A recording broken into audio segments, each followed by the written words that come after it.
OSIRIS-REx in NASA's repertoire. I like to call it the Daredevil spacecraft. 10 seconds. 9, 8, 7, 6, 5, 4, 3, 2, 1. And liftoff of OSIRIS-REx, its 7-year mission to boldly go to the asteroid Bennu and back.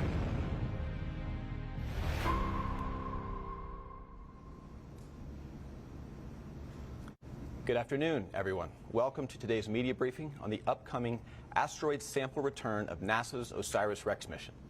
I'm Patrick Lynch with NASA's Office of Communications, and I'm joined today by mission representatives from NASA, the University of Arizona, and Lockheed Martin. We're broadcasting today from inside a hangar at the Army's Dugway Proving Ground in central Utah. And 24 days from now, in the high mountain desert of the Utah Test and Training Range, several miles behind us, the OSIRIS-REx mission will deliver to Earth America's first ever sample from an asteroid. The mission team earlier today completed a drop test with a replica sample return capsule. And today they will share details of that test in addition to details of the final preparations toward the sample return, the climax of a 7-year journey from the 2016 launch at Kennedy Space Center to the sample collection at the asteroid Bennu in 2020 to the return to Earth here on September 24th. With us today, we have leaders of the OSIRIS-REx mission. Melissa Morris, the program executive at NASA headquarters. Rich Burns, project manager based at NASA's Goddard Space Flight Center. Sandy Friend, Lockheed Martin's program manager for the mission. Kevin Ryder, the OSIRIS-REx deputy curation lead at NASA's Johnson Space Center. And finally, Dante Loretta, the mission's principal investigator based at the University of Arizona. After remarks from our panelists, we'll open up to questions from the media in the room and on the phone line. For those on the phone, you can press *1 to get in the queue and ask a question. For those in the room, you can raise your hand. We'll bring a microphone to you. And with that, I will turn it over to Melissa Morris. Thank you, Patrick. I am so very excited to be here as we head into the final stretch of the delivery of these valuable and long-awaited samples back to Earth. As you may know, NASA's goal for science is to create a global community for exploration and discovery that fosters innovation and inspiration. And to that end, NASA invests in small body missions like OSIRIS-REx to investigate the rich population of asteroids in our solar system that can give us clues about how the solar system formed and evolved. It's our own origin story. And remember, the O in OSIRIS-REx is for origins. The planetary science mission fleet is huge with nearly 40 missions. And 3 of those missions to small bodies are being showcased this fall in something we're calling Asteroid Autumn. In September, we have, of course, the delivery of those samples from Bennu by OSIRIS-REx. And in October, we have the launch of the Psyche mission to a never-before-seen metal-rich asteroid. And finally, in November, we have the Lucy flyby of an asteroid in the inner main belt with providing a test of their innovative autonomous terminal tracking system. And so OSIRIS-REx, we're kicking off Asteroid Autumn. OSIRIS-REx is a part of the Planetary Science Division's New Frontiers program, which supports medium-sized missions that are competed and PI-led.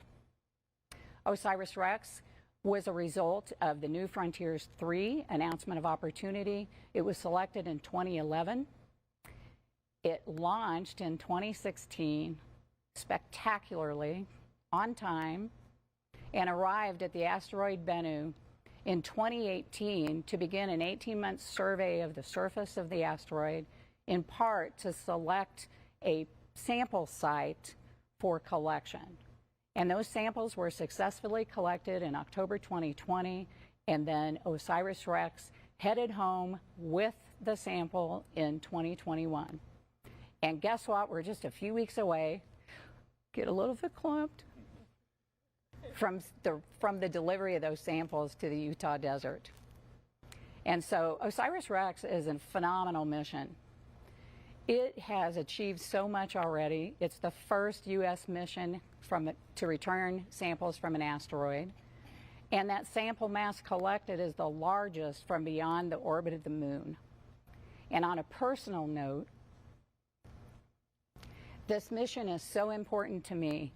It's directly applicable to my research into the formation of the solar system and early solar system materials, in particular components that can be found in meteorites that are thought to come from parent bodies that are very much like Bennu.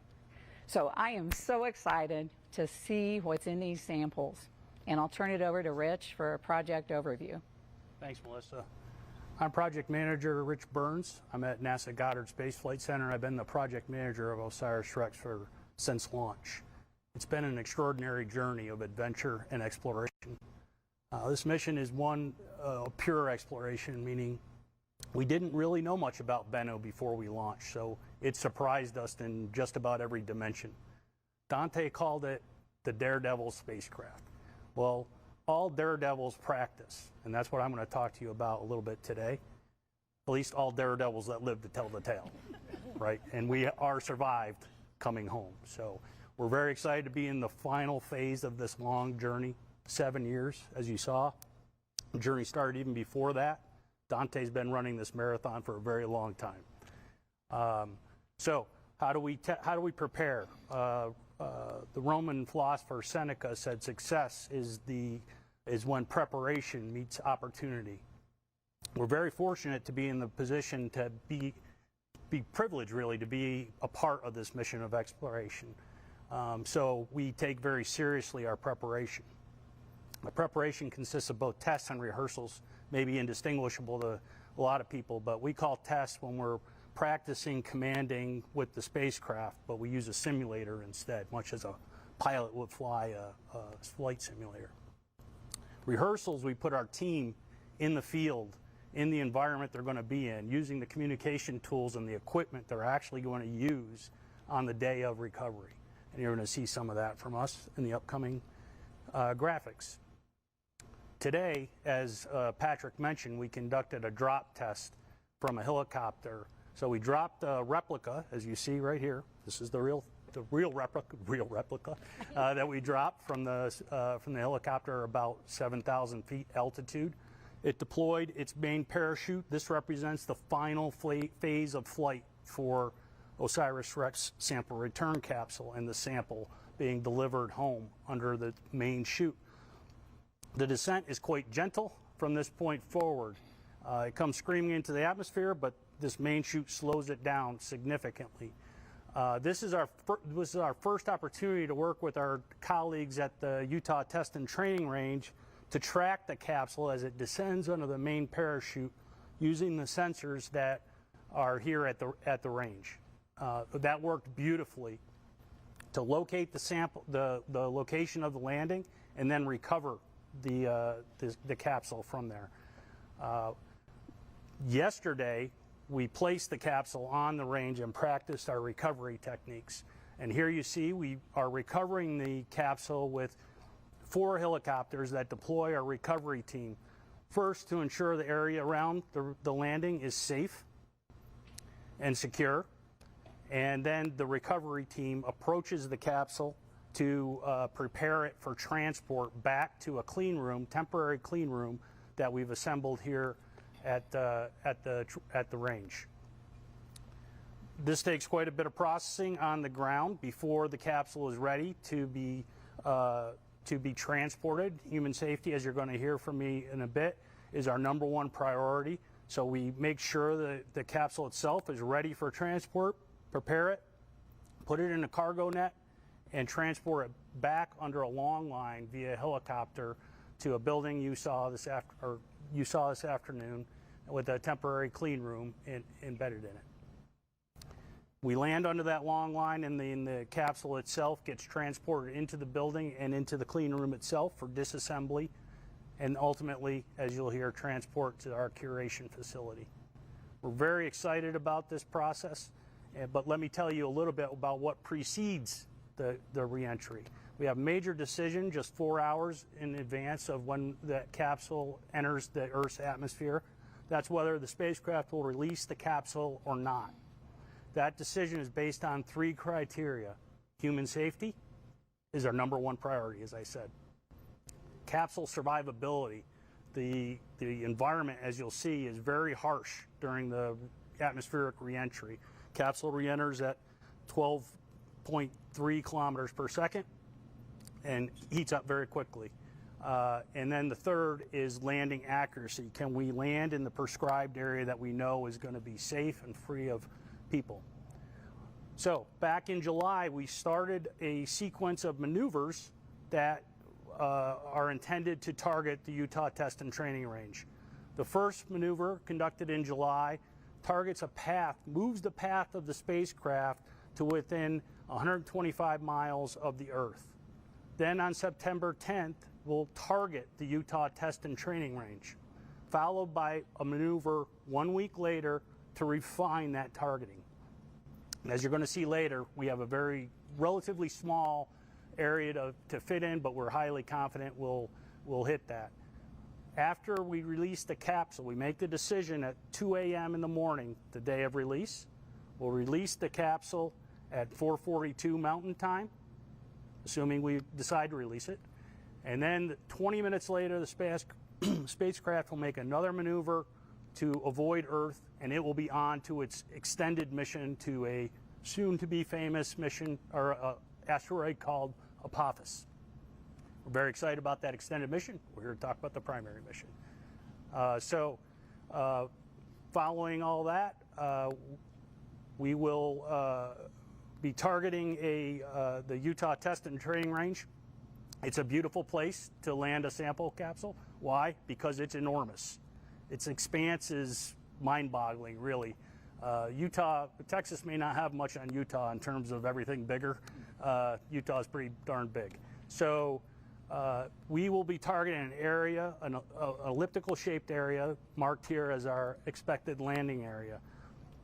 We will have to be sure that the capsule will land in that area. We'll make that decision at 67,000 miles away from Earth. That capsule will be released at 67,000 miles away from the Earth. And we'll hit that landing area is about 250 square miles. It's the equivalent of throwing a dart across the length of a basketball court and hitting the bullseye. So with that said, I'm going to turn it over to my colleague, Sandy Friend from Lockheed Martin. All right, thanks, Rich. So like everybody else on this panel, I'm really excited that we are less than a month away from returning these samples. So I'm going to take you back a little bit in time before we get on the ground. And just like the recovery team, our flight operations team is busy practicing and rehearsing everything that we need to do in order to ensure that the sample return capsule is released. So like Rich mentioned, we have that go, no-go decision point. We fully expect that decision to be a go at 2 o'clock in the morning, local time, on September 24th.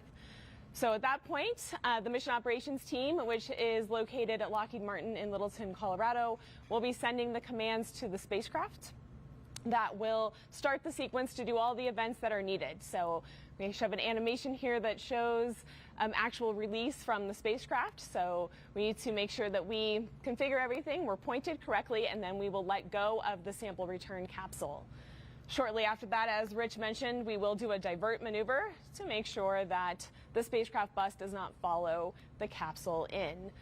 We have a very long 4 hours from release until re-entry into the atmosphere.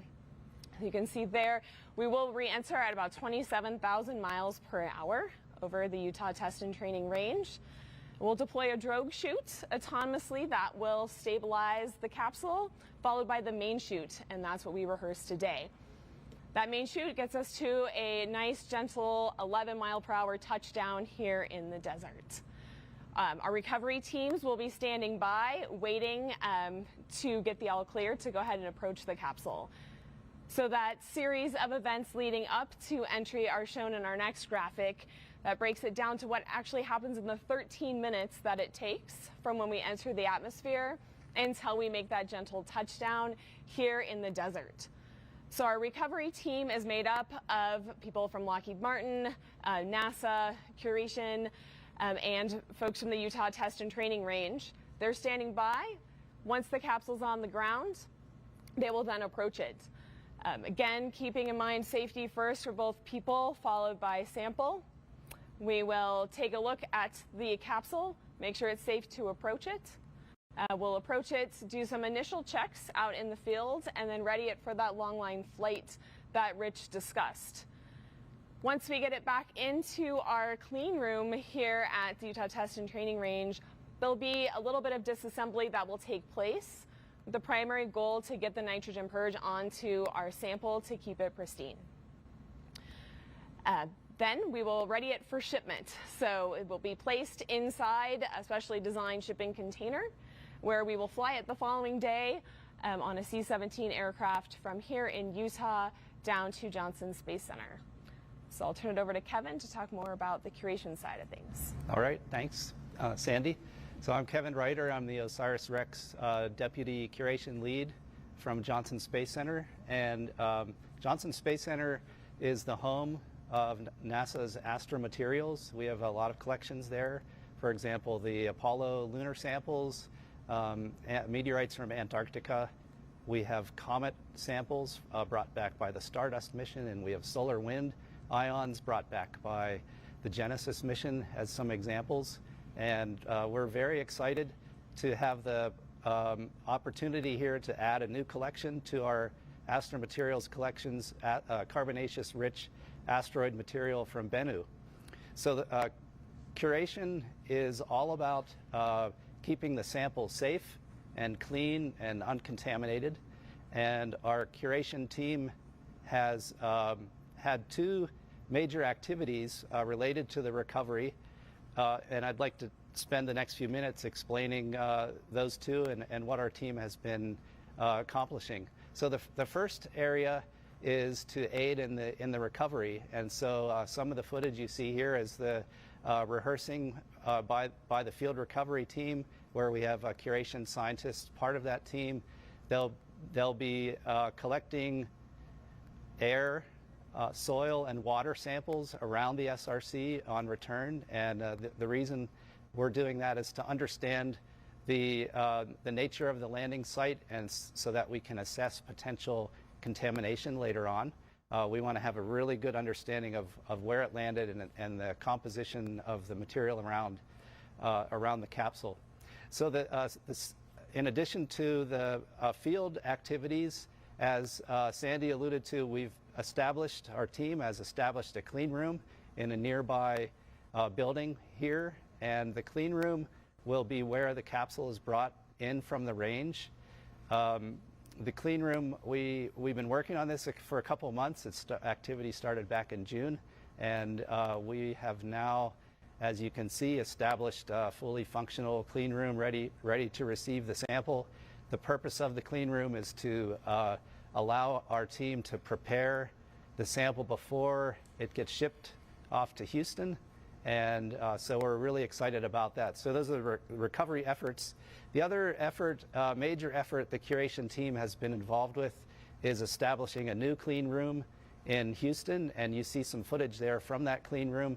The clean room was established as a dedicated clean room for this sample so that we do not cross-contaminate with other collections. So we will only have Bennu samples in this clean room.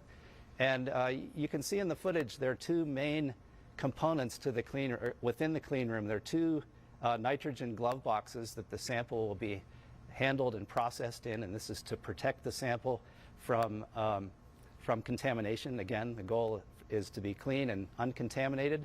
And so the first glove box you see there, the larger glove box, will be where the lid is removed from the sample canister. That will reveal the TAGSAM collector head that collected material directly from the surface of Bennu. Once that is revealed and removed, it'll be temporarily contained and transferred to a second glove box. In that second glove box, the TAGSAM will be disassembled, and that'll take some time, so it'll be a long several-week process to get in to reveal the bulk sample that lies within all of that hardware. So once that occurs, we will start to characterize the sample, understand better what we have, how much we have, how many different rock types and lithologies there might be within the sample. The characterization will be used to determine material that we allocate to international partners from JAXA and the Canadian Space Agency, as well as determining what material will be appropriate to allocate to the science team for their studies. And with that, I think I'll turn it over to Dante, who will tell you more about the science. Thank you, Kevin. It's really amazing to be here today. I've imagined the series of events that we've been rehearsing for literally almost 2 decades. And I have the honor of sharing the stage with these amazing people, and they represent organizations that have brought hundreds of individuals to achieve this mission success. As you can see from the first graphic here, I've grown up on this program. I don't even recognize this kid from 2008 who was writing that New Frontiers proposal to convince the agency to let us lead this program to bring back these amazing samples from the dawn of our solar system. Launching in 2016 seemed like the highlight of my career at the moment, but it was really just the beginning of getting us to this incredible world, this small asteroid named Bennu that holds clues, we believe, to some of the deepest questions that we ask ourselves as humanity. Let's take a look at the asteroid. It's a stunning celestial object. To give you a sense of scale, it's about 500 meters or a little over 1,600 feet in size. That's about the size of the Empire State Building, or like a small mountain. I like to think of Bennu as a small mountain floating in outer space. And its shape is particularly intriguing. It literally is a droplet made out of rock, gravel, and boulders that are barely held together by their own microgravity.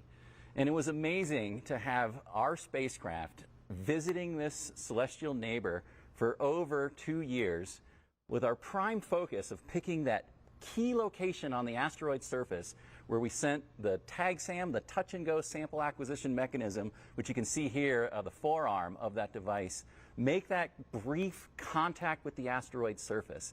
And it was a really dynamic event. Bennu, I call the trickster asteroid. It has challenged us every step of the way. We thought for sure we were going to touch down on a solid surface. This was an asteroid. It was a rock from outer space. But it actually responded more like a fluid, like if you dropped yourself into a ball pit at a children's playground. The good news was, because of that really soft surface, we collected an enormous amount of material. We promised the agency we would bring back 2 ounces, or about 60 grams of material. We believe, based on some very clever spacecraft engineering from our partners at Lockheed Martin, measuring the momentum change on the spacecraft as we articulated that robotic arm, that we have at least 4 times that material in that sample return capsule. So over 8 ounces, or about 250 grams of material. And boy, is the science team excited to get that. In addition to being the principal investigator, I'm also on the field recovery team. I wanted to personally be out there to greet these pieces of Bennu to our home planet, welcome them to the curation facility at Johnson Space Center, and get them ready for the adventure we're about to put them on. At the University of Arizona, we've been building world-class laboratory instrumentation. We have some state-of-the-art electron microscopes, ion microprobes, a whole suite of ancillary equipment. And one of the best parts about being at a university and being able to lead a program like this is that we're training the next generation, right? I've had over 200 students, undergraduates and graduates, working in science, engineering, analysis, chemistry, marketing, graphic arts, video production, business management, all of the skills that it takes to bring a mission like this to a close. And we have an army of graduate students that are waiting to get involved in the sample science program. It's really a great entry point for young people to get involved in science. They're super excited just to think that we've got these pieces of asteroids. And then I start to explain the story of what these samples are going to tell us. We're going back to the dawn of the solar system. We're looking for clues as to why Earth is a habitable world. This rare jewel in outer space that has oceans, it has a protective atmosphere. We think all of those materials were brought by these carbon-rich asteroids very early in our planetary system formation. And of course, the biggest question, the one that drives my scientific investigations, is the origin of life. What is life? How did it originate? And why was the Earth the place that it occurred? And because Bennu is so rich in carbonaceous compounds, we've seen these with remote sensing instruments that we used while we're at the asteroid. We believe that we're bringing back that kind of material, literally maybe representatives of the seeds of life that these asteroids delivered at the beginning of our planet that led to this amazing biosphere, biological evolution, and to us being here today to look back on that amazing history, to think about where did we come from and where are we going? What does it mean to be alive, to be conscious in this amazing universe? Let's take a look at the last graphic. This is where we think it all began. We call this the protoplanetary disk. This is where stars are born. And when a star is collapsing, it spins out this disk of gas and dust, and that's where chemistry and physics start to work together to build initially dust grains, literally like snowflakes made out of rock and metal and sulfur and organic materials, ices that accrete together. They grow into asteroids and they grow into planets. So the asteroids that we have in our solar system today, they're left over from this earliest stage of solar system history. We're literally looking at geologic materials that formed before the Earth even existed, right? I call these like the grandfather rocks, the ones that really represent our origins and where we came from. And I know they've just been waiting for 4.5 billion years to get into that sample return capsule, get down to the Utah desert, safely get to the amazing facility that our colleagues at Johnson Space Center have put together. And Kevin talked about protecting, making sure they're pristine, but a big part of the job is also getting that material out to the scientific community. This is a gift to the world. We have laboratories on 4 continents, 16 time zones, hundreds of researchers, over 60 laboratories that have been getting ready to get this material, and we are ready to begin the final science campaign of the OSIRIS-REx Prime mission. So with that, I'll turn it back over to Patrick. Excellent. Thank you for wrapping that up, Dante. Thank you to all the panelists. Let's get to some questions. Again, in the room here, please raise your hand if you have a question. Sophia will get a microphone around to you. And if I don't see any off the bat, here we go, up here, Sophia. And for those on the phone, please press *1 to get in the queue. We will get to you shortly. Thanks. Hi, I'm Yu Inoguchi for Kyoto News, Japanese news agency. My question is, you are going to exchange the samples with JAXA or Hayabusa 2 team. And what is, would you please explain a little bit about the importance of studying 2 similar but different asteroids rather than just one?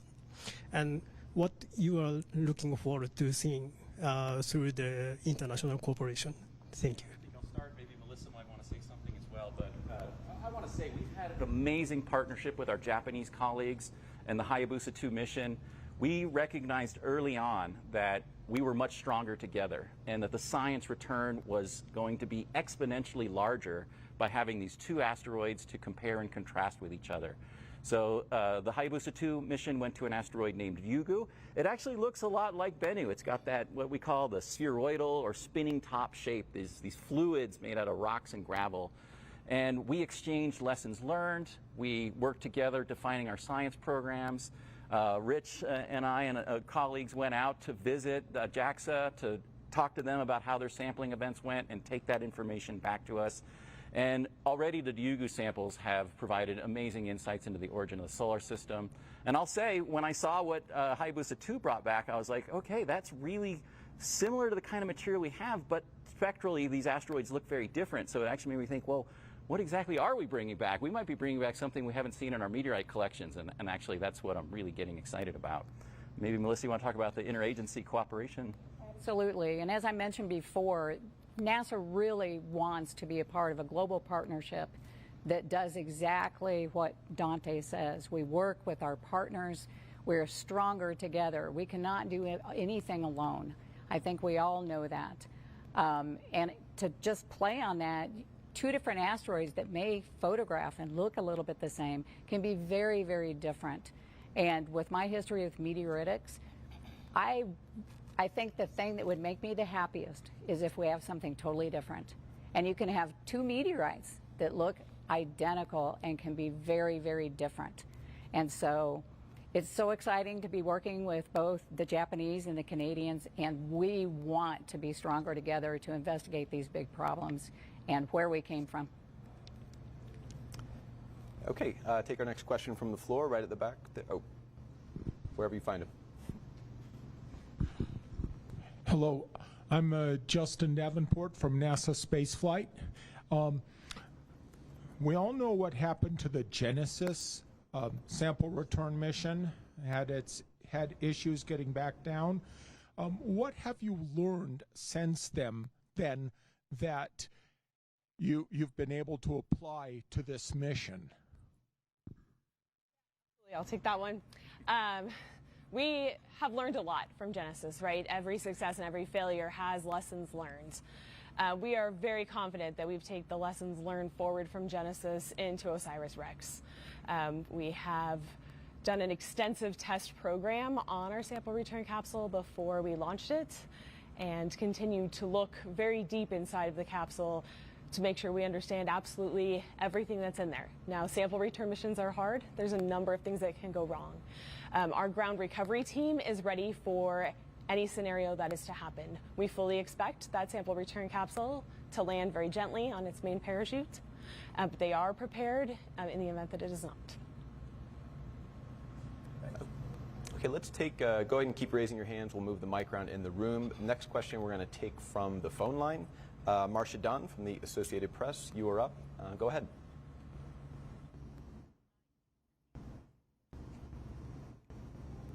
Can you hear me there? Yes, we're coming in now. Go ahead. Oh, great. Thank you.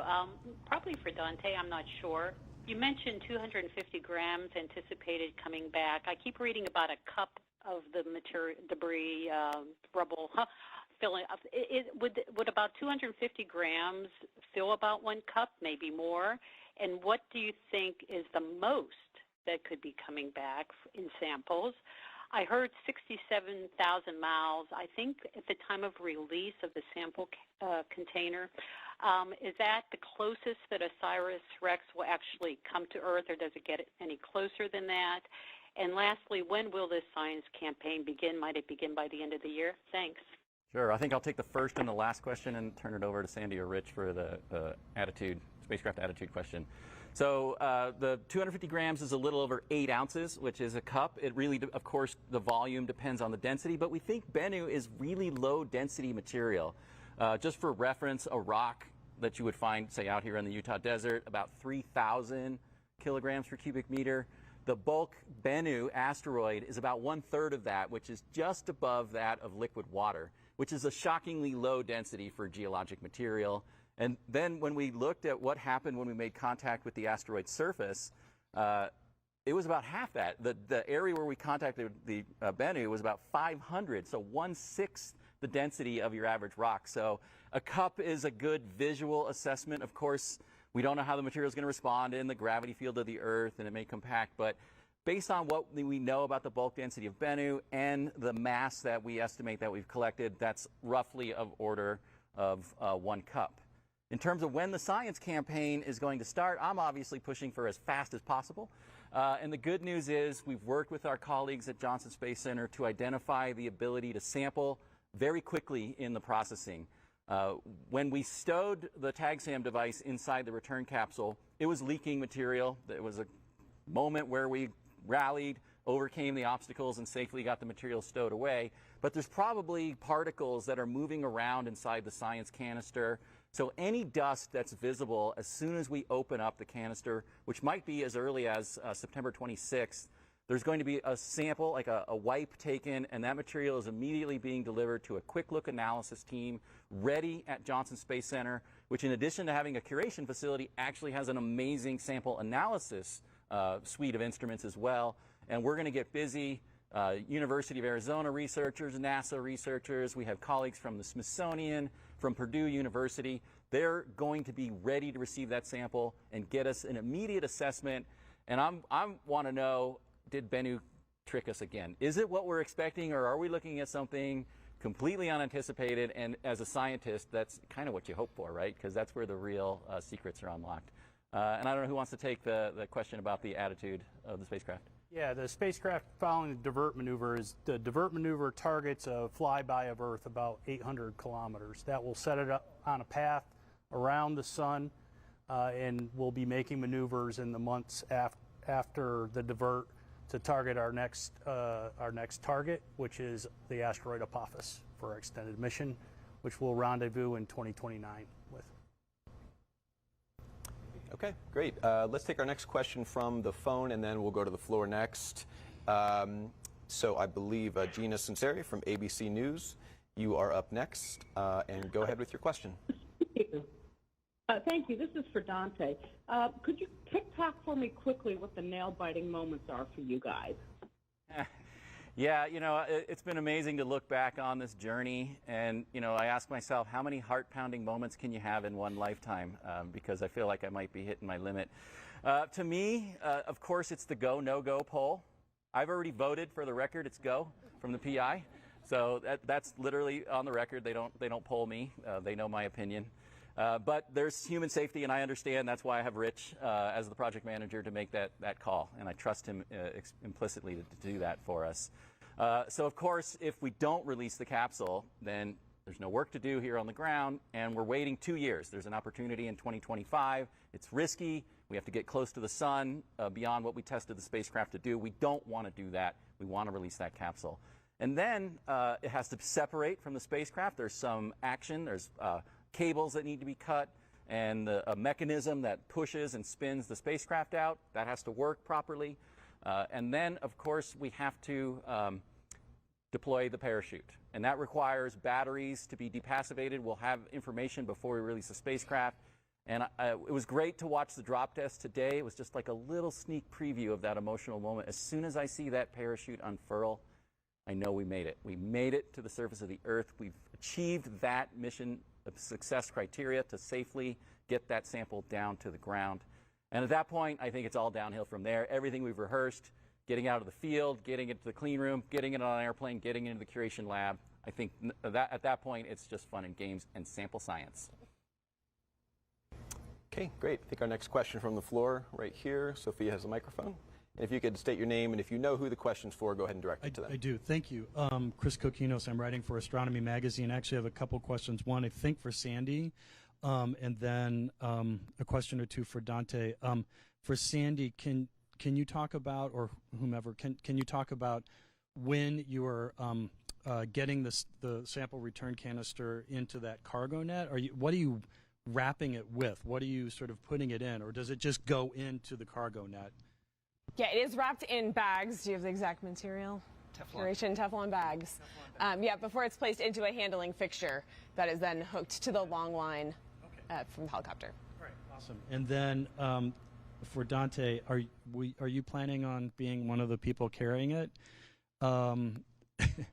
I won't touch the hardware. Okay. That's Lockheed Martin's job, and that's their responsibility. They're responsible for actually transporting it all the way to NASA Johnson Space Center, and even opening it up. And at that point, it's handed over to JSC, and it becomes part of the collection. I'm there to document the environment, right? Our goal is to bring back pristine asteroidal material. Right. And pristine means that nothing that gets introduced that's not from the asteroid hampers our ability to analyze the material. One way you overcome that, because we're out in the desert, it might be wet, it might be muddy, windy, dust-blown material. Some of that may make its way into the collection. It's unlikely, but we want this contamination knowledge collection. If we see something that looks really unexpected, like one thing I noticed out there were snail shells, right, where we were rehearsing. I was like, if we found a snail shell in the collection, we might want to say, could that have come from Utah? Right? We don't want to publish our science papers unless we're really, really sure. So it allows you to eliminate false positives, remove blanks from your chemical analyses, and have that information. So I'm out there with members of the curation team and the science team to make sure we get the samples that we want for that information. Okay. And then just lastly, how hydrous is Bennu? I mean, is there any chance that there might be some interesting biotic or even almost biotic chemistry? I mean, is that the kind of dream scenario? Bennu appears to be heavily hydrated, and we have an instrument on there. It's called the OSIRIS instrument. It was built by our team members at Goddard Space Flight Center, and it looked across wavelengths in the infrared beyond what human eyes can see. And there's a drop in signal, a long wavelength that is very indicative of water molecules. And you might think, well, this thing's in the inner solar system. It's a near-Earth asteroid. The surface is way too hot for liquid water or for icy water. It's inside clay minerals. It's locked inside a crystal structure. My estimate is about 10% by weight of the asteroid is water, and maybe 5 to 10% by weight is carbon. These are, my bets. We're going to have to analyze it to see how well we did with the instruments, and that's one of our science objectives. In terms of could it have biotic material, that's a vanishingly small probability. We worked hard with NASA's Planetary Protection Officer to evaluate that. We're unrestricted Earth return. We're not doing biohazard containment or anything like that because that risk is vanishingly small. But we do think that there may have been evolution of the organic molecules that could give you insights into the initial stages of the origin of life.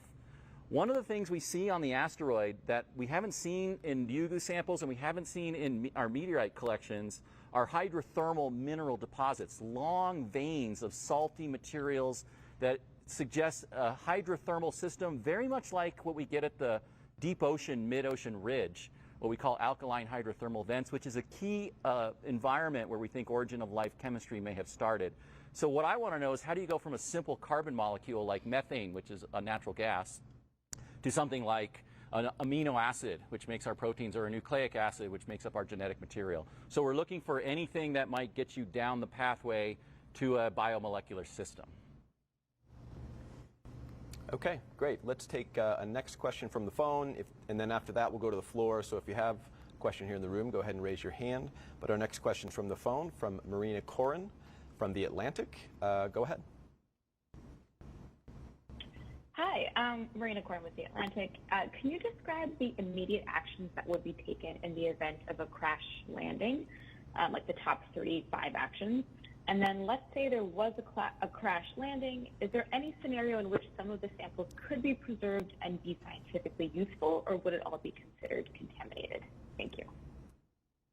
I'll take the first part and take the second. Sure. So like I mentioned, the team is prepared for a hard landing scenario.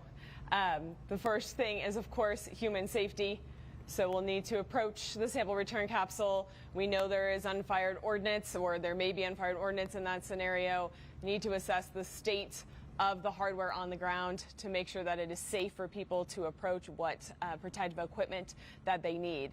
After that, the priority moves to bulk sample safety, and if we can save the bulk sample, how quickly we can get that underneath some sort of purge. So that's right. Yeah.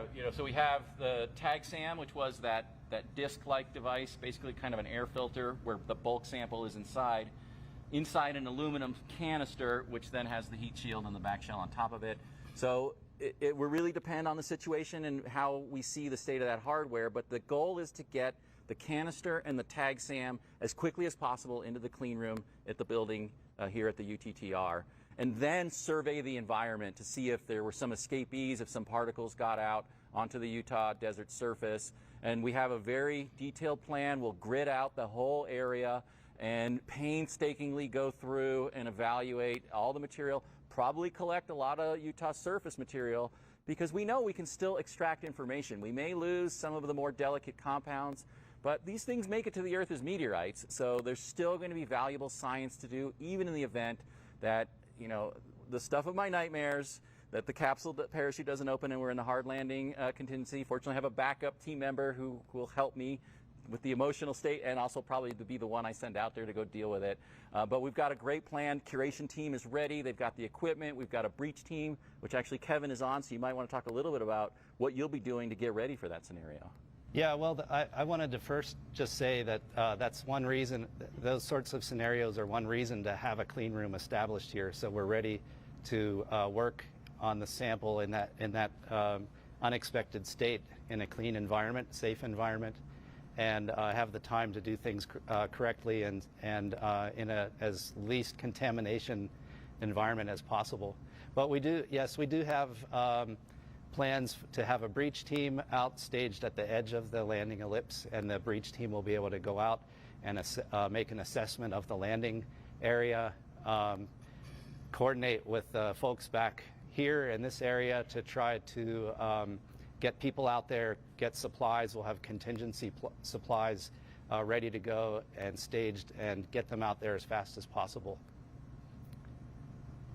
Okay, great, thanks. Take the next question from the floor, the back of the room. Go ahead. Thank you. My name is Spencer. I'm a reporter with Fox 13 News here in Salt Lake City. Welcome to Utah, everyone who's not from here. But my question's mostly for Dante or anyone else who'd like to answer this. You mentioned you wanted to be out there and greet the sample back home, greet it to Earth, almost like you're greeting a child.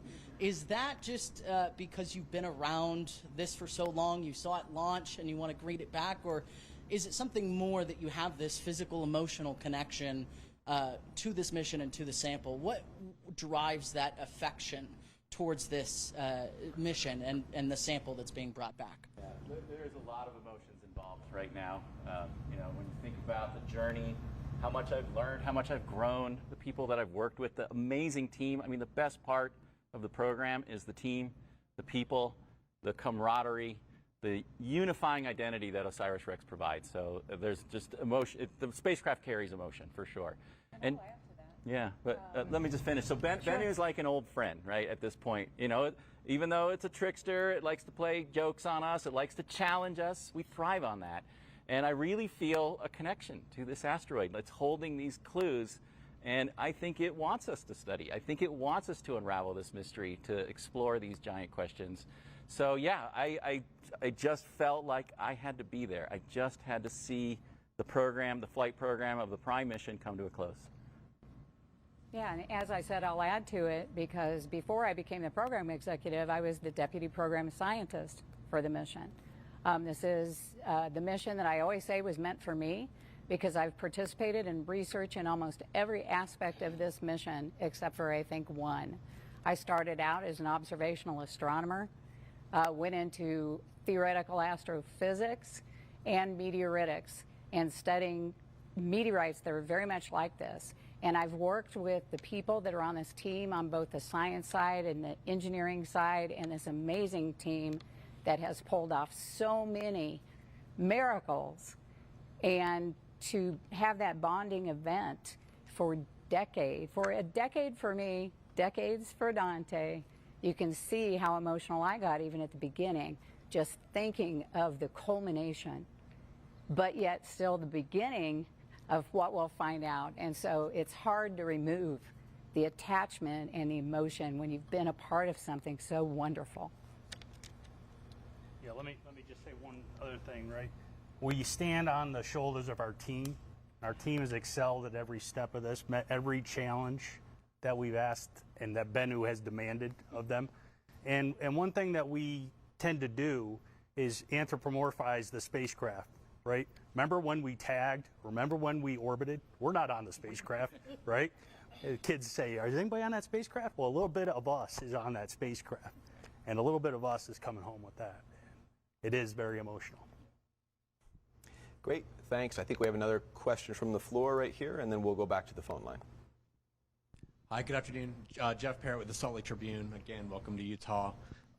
Melissa, Rich, this is for the two of you.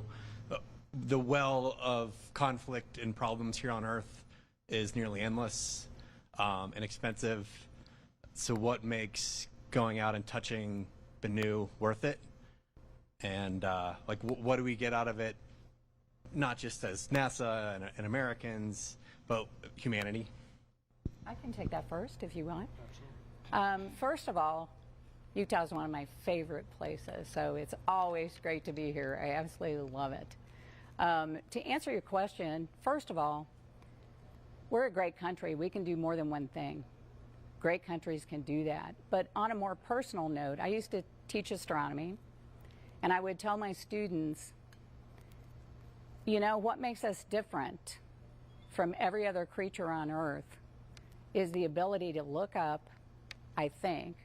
I do have a desert spiny lizard who might do this, but to look up and wonder and want to explore and to understand.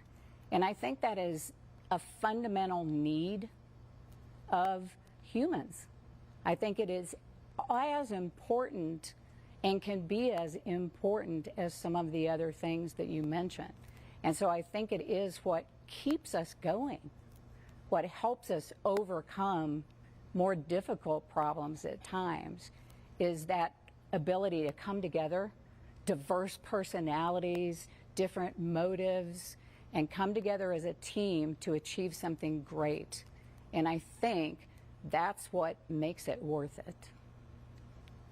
Yeah, I think that's very well said, right? And I think when we stop exploring as a country, as a civilization, we stop growing, right? We stop coming together. We find ways to come together through this process. We executed TAG in the middle. We didn't even talk once about COVID here. We did the hardest part of this mission in the depth of COVID, right? And it really showed, it was a really positive story in the middle of a very dark time. So I think all those things together make it well worth it. Thanks, Rich and Melissa. Go to a couple questions from the phone. Our next question is from Alex Whitsey from Nature Magazine. Your line is open. Go ahead. Great, thanks very much. My question is for Dante. You talked about the pace at which science would be done, but can you talk about how the results are going to be made public? Like, how quickly will we get publicly the information that you're getting in the science back room? Can you talk a little bit more granularly about what and how you expect to roll stuff out? And I just want to put in a plug for as much as possible early on, even if it's tentative, please. You bet. Thanks, Alex. Great to hear from you. And I agree. I am all about getting the information and the excitement out to the American taxpayers. Thank you, because you are paying for this and you deserve to know as quickly as possible what we're doing, and for the world. We have partners in Japan, we have partners in Canada, and partners in France, and all over the world, Australia. And so we'll have a press conference right now scheduled for October 11th, where we'll be giving what we've learned over those first couple of weeks from opening the capsule. I'll be at the American Geophysical Union in December in San Francisco with a scientific presentation. We expect, we're working great with the NASA comms team. Thank you for organizing this amazing event. And they want to tell the story, right? They're always saying, what can we say? What do we want to put out there? And so I'm really dedicated to that. I expect I'll have a first paper written by the end of the year. That's my goal right now. And that'll be a basic description and also testing the hypothesis about how well did we predict the sample. One of the big parts of the mission is we look at these asteroids with telescopes, some of them with these spacecraft, but you're always trying to figure out what exactly is it made out of. You don't have it in your lab, you don't have it in your hand. So we want to understand how well we did, and that's what my paper will focus on. We'll have follow-on papers from our mission sample scientist, Dr. Harold Connolly from Rowan University, telling us about the general nature of the rock types that we're seeing and how it fits into the other hypotheses that we're testing. And then we have a series of papers we're expecting to publish from our working group leads, and we're hoping to have those submitted in the first quarter of 2024. Thank you. I think we have time for one more question. We're going to go to the phone. Jeff Faust with Space News. You're up next, and your line is open. Go ahead. All right. Good afternoon. A question for Rich Burns.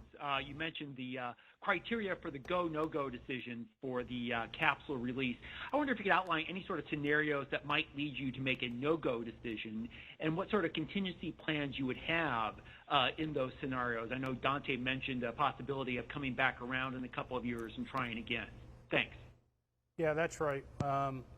So one of the scenarios is if we had a problem with a sequence of maneuvers leading up to the release, and that would cause us to, if we were projecting that we were going to land outside of our prescribed landing area, we would make a no-go decision for safety reasons. So you're right, you heard correctly, we do have an opportunity. As I said, the divert maneuver will put the spacecraft, and we decide to hold on to the capsule, it will remain with the spacecraft. Spacecraft will fly past Earth, be on an orbit around the sun, and in 2 years' time, we can have another opportunity to target the Utah Test and Training Range. Okay. I do want to say one last thing, right? I failed to mention. I want to extend my thanks and gratitude, all our thanks and gratitude, to our wonderful military partners here at the Utah Test and Training Range in Dugway. They've been we couldn't do this without them. Not just because this is an amazing place, but because their hospitality and their cooperation and their level of expertise, competence, and just cooperation, sense of cooperation and spirit of cooperation has been extraordinary. We couldn't be happier to be in partnership with them. They are part of the OSIRIS-REx team, and that is something really special. It's hard to explain if you haven't been part of it, but it really is this feeling that you're part of something greater than yourself. And our military colleagues are welcome and wonderful additions to that family. Okay, thank you very much to our panelists. That's all the time we have for today. Again, let's take another final look at that beautiful drop test footage from earlier. And remember, in 24 days, you can join us to watch the real OSIRIS-REx sample return from asteroid Bennu come down here to Earth in the Utah desert just behind us. In the meantime, follow along for mission updates on the web at nasa.gov/OSIRIS-REx.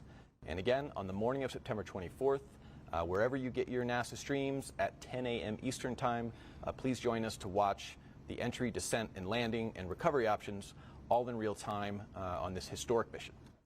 Again, thank you to the Army and the Air Force, not only hosting us, but really enabling these operations. And thank you very much. Go OSIRIS-REx.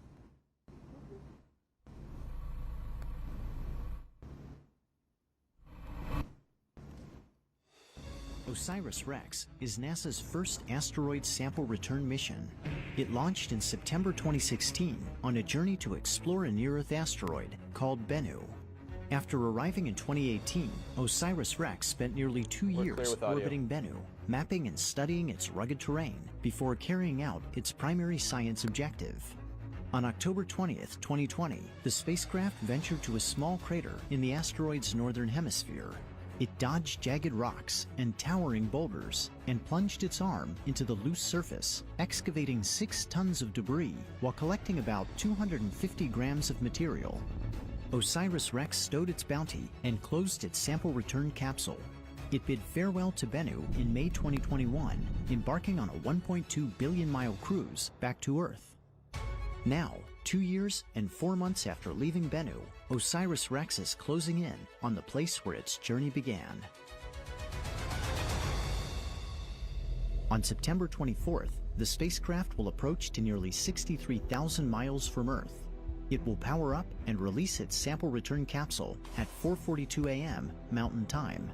The capsule must be jettisoned within a narrow time frame and at just the right angle to hit its target, an area of roughly 250 square miles in Utah's West Desert. Once the capsule is away, OSIRIS-REx will fire its thrusters to avoid colliding with Earth. At 8:42 a.m., the capsule will streak into the atmosphere at a blistering 27,000 miles per hour. It will race across the western U.S. and begin to glow with heat, allowing infrared trackers on the ground to chart its progress. As it pushes deeper into the atmosphere, the capsule will rapidly decelerate, subjecting the Bennu samples to a punishing 32 Gs. About 2 minutes after entry, it will slow to Mach 1.4 and deploy its drogue parachute, stabilizing its descent. The capsule will enter special use airspace at 8:46 a.m., almost 10 miles above the Department of Defense Utah Test and Training Range. Radar stations will lock on and track it to within 30 feet of its landing site. At 8:50 a.m., the capsule will extract and deploy its main parachute 1 mile above the ground. It will make its final descent at a leisurely 11 miles per hour, like a marathon runner savoring a victory lap, before touching down in the desert soil at 8:55. After ground teams retrieve the capsule, the Bennu samples will be taken to NASA's Johnson Space Center in Houston, Texas. The sample canister will be opened in the Astro Materials Acquisition and Curation Facility, and the samples will be curated, distributed, and studied for decades to come. Having delivered its cargo, the OSIRIS-REx spacecraft will depart Earth, but its journey will not quite be finished. In a daring encore, the renamed OSIRIS-APEX will enter an elliptical orbit of the Sun, repeatedly passing within the orbit of Venus and pushing the limits of its thermal design. Beginning in 2029, it will chase down and investigate Apophis, a 1,200-foot stony asteroid destined to make an exceptionally close flyby of Earth. After 13 years in deep space, at the start of a new decade alone on a new world, the journey will continue.